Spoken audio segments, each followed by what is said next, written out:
కాంగ్రెస్ లో చేరుతున్నారనే వార్తలకు మాజీ మంత్రి మల్లారెడ్డి చెక్ పెట్టారు.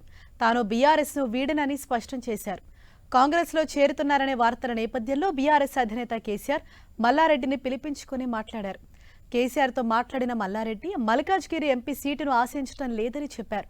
తమ కుటుంబ సభ్యులకు ఎంపీ సీటు వద్దని కేసీఆర్ కు వివరించారు. అటు పార్టీ మారతారని వస్తున్న వార్తల నేపథ్యంలో కేసీఆర్ కు స్పష్టత ఇచ్చారు.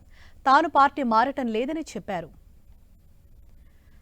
అంతకుముందు మల్లారెడ్డి ఆయన అల్లుడు మర్రి రాజశేఖర్ రెడ్డి కాంగ్రెస్ లో చేరతారని జోరుగా ప్రచారం సాగింది.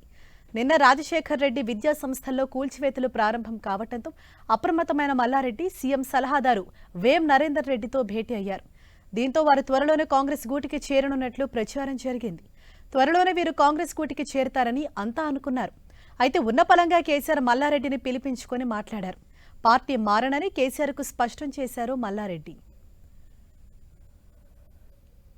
మరోవైపు మల్కాజ్గిరి ఎమ్మెల్యే మర్రి రాజశేఖర్ రెడ్డి విద్యా సంస్థల్లో కూల్చివేతలు ఆగాయి. ఎంఎల్ఆర్ ఐటీఎం ఏరోనాటికల్ ఇంజనీరింగ్ కాలేజ్లో నిన్న కూల్చివేతలు జరిగాయి. కోర్టు స్టే ఆర్డర్ ఇవ్వడంతో కూల్చివేతలు ఆపివేసినట్లు అధికారులు తెలిపారు. మేడ్చల్ జిల్లా దుండిగల పరిధిలోని చిన్నదామెర చెరువును ఆక్రమించారని ఫిర్యాదు రావడంతో అధికారులు చర్యలు తీసుకున్నారు. నిన్న 2 జేసీబీల సాయంతో భవనాలను స్వల్పంగా కూల్చివేశారు.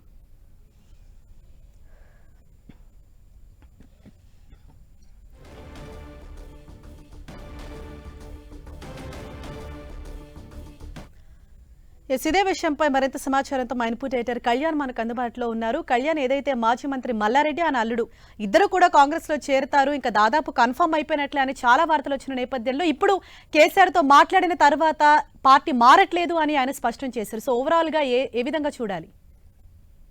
హరీష, మాజీ మంత్రి మల్లారెడ్డి వ్యవహారం ఎప్పుడు డిఫరెంట్ గానే ఉంటుంది. ఆయన అధికారంలో ఉన్నా ప్రతిపక్షంలో ఉన్నా ఆయన రూటే సెపరేట్ అన్న విధంగా ఉంటుంది.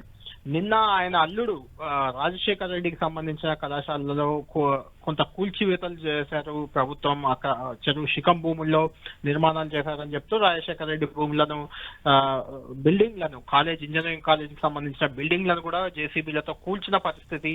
దాంతో నిన్ననే వేం నరేందర్ రెడ్డితో ఇటు మంత్రి మల్లారెడ్డి, ఆయన అల్లుడు రాజశేఖర్ రెడ్డి ఇద్దరు కూడా నిన్న ఉదయమే భేటీ అయ్యారు. అంటే అప్పటికే వారం రోజుల క్రితమే ఆ నిర్మాణాలు చెరువు శిఖం భూముల్లో కట్టారు, వాటిని కూల్చేస్తామంటూ అధికారులు ఇచ్చిన నోటీసులు ఇచ్చారు. ఆ నోటీసులకు సంబంధించి వేం నరేందర్ రెడ్డితో భేటీ అయ్యారు, వాటికి సంబంధించి మాట్లాడారు. అది ఎప్పుడో 20-30 ఏళ్ల నుంచి కూడా తమ ఆధీనంలో ఉన్నాయి, అక్కడ నిర్మాణాలు కూడా అన్ని అనుమతులతోనే కట్టాము, కొంత సమయం ఇవ్వండి, తాము దీనికి సంబంధించి ఎలాంటి చర్యలకైనా తీసుకోవచ్చు అని కూడా కోరారు.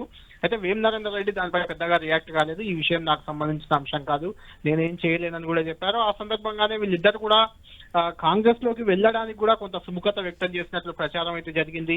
అయితే మల్లారెడ్డిని రాజశేఖర్ రెడ్డి ఇద్దరు కూడా, ఒకరు మేడ్చల్ ఎమ్మెల్యే మల్లారెడ్డి, మల్కాజ్గిరి ఎమ్మెల్యే రాజశేఖర్ రెడ్డి, మామాళ్ళు ఇద్దరు కూడా మల్కాజ్గిరి లోక్సభ పరిధిలోని 2 నియోజకవర్గాలకు ఎమ్మెల్యేలు.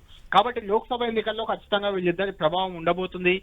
మల్లారెడ్డి తన కుమారుడు భద్రారెడ్డికి టికెట్ ఇవ్వాలి, తన కుమారుడు బీఆర్ఎస్ నుంచి పోటీ చేస్తారు ఎంపీ అభ్యర్థిగా అని కూడా ఎప్పటి నుంచో చెప్తూ వచ్చారు. ఈ నేపథ్యంలోనే నిన్న ఈ నిర్మాణాలు కూల్చివేయడం, ఈ అన్నిటి తర్వాత మల్లారెడ్డి ఆయన అల్లుడు కాంగ్రెస్ వైపు చూస్తున్నారని, అంతకుముందు బీజేపీ వైపు చూస్తున్నారని ప్రచారం జరిగింది. దాంతో కేసీఆర్ స్వయంగా మల్లారెడ్డిని పిలిచి మాట్లాడారు. ఈ సందర్భంగా మల్లారెడ్డికి కూడా అటు బీజేపీ వాళ్ళు చేర్చుకోవడానికి సుముఖత వ్యక్తం చేయలేదు, ఇటు కాంగ్రెస్ లో కూడా చేర్చుకోవడానికి పెద్దగా రేవంత్ రెడ్డి సుముఖంగా లేనట్లు ప్రచారం జరుగుతుంది. ఈ నేపథ్యంలో తాను పార్టీ మారనంటూ సీఎం మాజీ ముఖ్యమంత్రి కేసీఆర్ కు వివరించారు. అంతేకాదు తన కుమారుడికి ఇప్పటి వరకు టికెట్ అడుగుతూ వచ్చారు, భద్రారెడ్డికి టికెట్ అడిగారు, బీఆర్ఎస్ టికెట్. అయితే ఇప్పుడు మాత్రం ఆయన తన కుమారుడు కూడా మల్కాజ్గిరి నుంచి ఎంపీగా పోటీ చేయడం లేదు, పోటీ చేయరు, తమ కుటుంబ సభ్యులు ఎవరు ఈసారి ఎన్నికల్లో పోటీ చేయరంటూ కూడా స్వయంగా కేసీఆర్ తోనే చెప్పారు. దాంతో ఇప్పుడు మల్కాజ్గిరి అభ్యర్థి ఎవరు కాబోతున్నారు అనేది బీఆర్ఎస్ లో మళ్ళీ చర్చ మొదలైంది. ఏదేమైనా మల్లారెడ్డి, రాజశేఖర్ రెడ్డి ఇద్దరు సంబంధించిన అక్రమ నిర్మాణాలకు సంబంధించి కానీ, భూముల కబ్జాలకు సంబంధించి కానీ, భూములను ఆక్రమించడానికి సంబంధించి కానీ, గతంలో పిసిసి అధ్యక్షుడిగా ఉన్నప్పుడు మల్కాజ్గిరి ఎంపీగా రేవంత్ రెడ్డి ఉన్నప్పుడు చాలా ఆరోపణలు చేశారు. ఇప్పుడు రేవంత్ రెడ్డి ముఖ్యమంత్రిగా అయిన నేపథ్యంలో అధికార యంత్రాంగం అంతా రేవంత్ రెడ్డి కనుసన్నల్లో పనిచేస్తుంది. కాబట్టి ఈ అక్రమాలు, ఈ భూమిలో కబ్జాలు కానీ, చెరువు శిఖం భూముల ఆక్రమణ, ఇలాంటి అన్నింటిపై కూడా ఫోకస్ చేశారు అధికారులు. ఒక్కొక్కటిగా వాటి గుట్టు విప్పే పనిలో పడ్డారు. దీంతో కొంత మల్లారెడ్డి బెంబేలెత్తి కాంగ్రెస్ వైపు చూసినట్లయితే ప్రచారం జరిగింది. అయితే వాళ్ళు కాంగ్రెస్ నుంచి కూడా సుముఖత వ్యక్తం చేయకపోవడంతో ప్రస్తుతానికి అయితే మల్లారెడ్డి, రాజశేఖర్ రెడ్డి ఇద్దరు కూడా పార్టీ మారడం అనేది పెండింగ్ లో పడిందని చెప్పొచ్చు. అదే విషయం కేసీఆర్ తో చెప్పారు, పార్టీ మారనని. అయితే లోక్సభ ఎన్నికల తర్వాత ఏం జరగబోతుంది, ఏమవుతుంది అనేది చూడాలి. అయితే ఈసారి మల్కాజ్గిరి లోక్సభ బరిలో మాత్రం మల్లారెడ్డి కుమారుడు భద్రారెడ్డి ఉండట్లేదు. పోటీకి వాళ్ళు కొంత ఈ ప్రభుత్వ చర్యలతో కొంత బెంబేలెత్తినట్లు కనిపిస్తుంది. దాంతోనే పోటీ నుంచి మల్లారెడ్డి కుమారుడు తప్పుకున్నట్లు ప్రచారం అయితే జరుగుతుంది. Harisha, right, thank you Kalyan.